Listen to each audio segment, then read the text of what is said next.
Okay, this is your engine temperature sensor. So, if you can tell,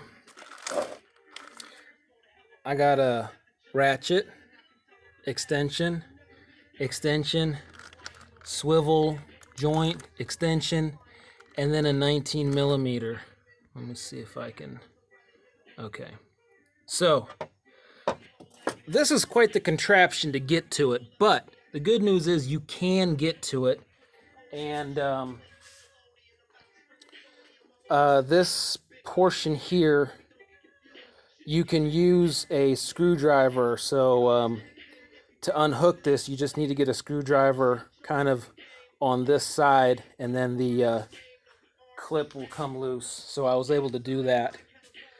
And yeah, you definitely want to have, you can never have enough of these kind of wibbly wobbly bit extensions. It's definitely something you want to own. Let's see if I can get this in there.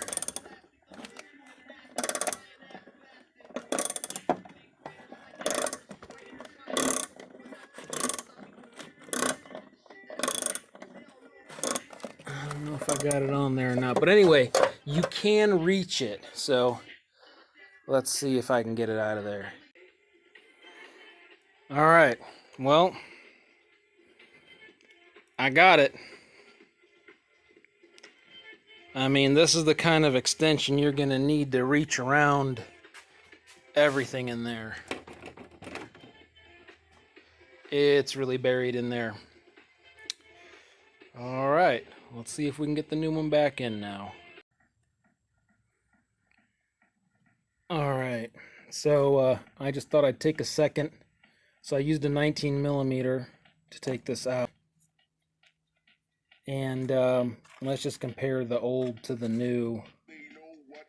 And as you can see, the old one completely came apart. I mean, that's really, really brittle for a connection like that to come apart in that manner. I'm kind of surprised.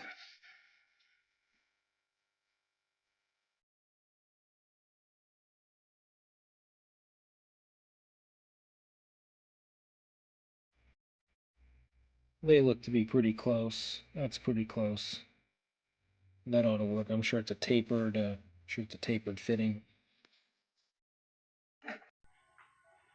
Okay, one other thing I guess I maybe forgot to mention. So, because this is a limo, you got to think about it that this car needs extra cooling in terms of air conditioning and extra heating in terms of passenger comfort, right? So I'm thinking this is what you're going to run into buying something similar to this, where you're getting a mostly factory car, but then they start tapping into the factory hoses and start putting in all kinds of connections and stuff.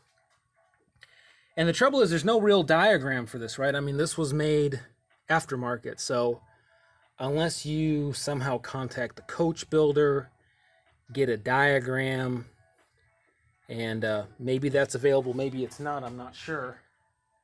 But it's certainly not going to be easy to find. So what I'm hoping is, because this vehicle is not going to be used commercially, I'm thinking to bypass the rear heater. There's ducts on the back of the middle row, and I'm guessing that this mess has something to do with that.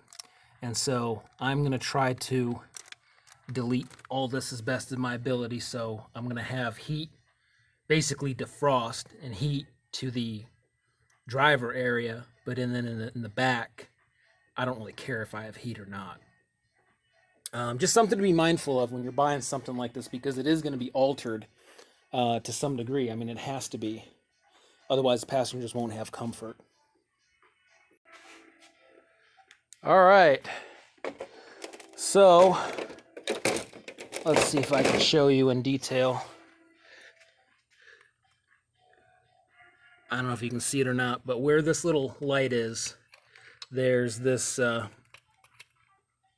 I don't know what you call it. I think it's part of the EGR system. So the hole for that sensor is right under there. I don't know if you can see it or not, but right under this piece. Maybe you can't really see it, but I managed to get it in there. And I'm touching it with the light right there. Right there. So it is possible. You can replace this sensor at home. If you have huge hands, it's going to be kind of tough, but you can reach it. It's going to be, right underneath your brake master cylinder there, and it's going to be right in line with this, I guess, coolant hose of some sort. It's going to be basically right in line with that there. Kind of follow this hose, and right underneath this big piece of cast metal, part of the EGR system, I think. So yeah, it's totally doable. I got it in there. Takes a 19mm wrench. Move the computer out of the way, airbox. I did loosen up. There's a wiring loom here that I loosened up to pry this aside, because it's really, there's hardly any room, but it is totally doable. So yeah, this is end of part 2, I guess. Hopefully this fixes it. If not, I'll be on to the next phase.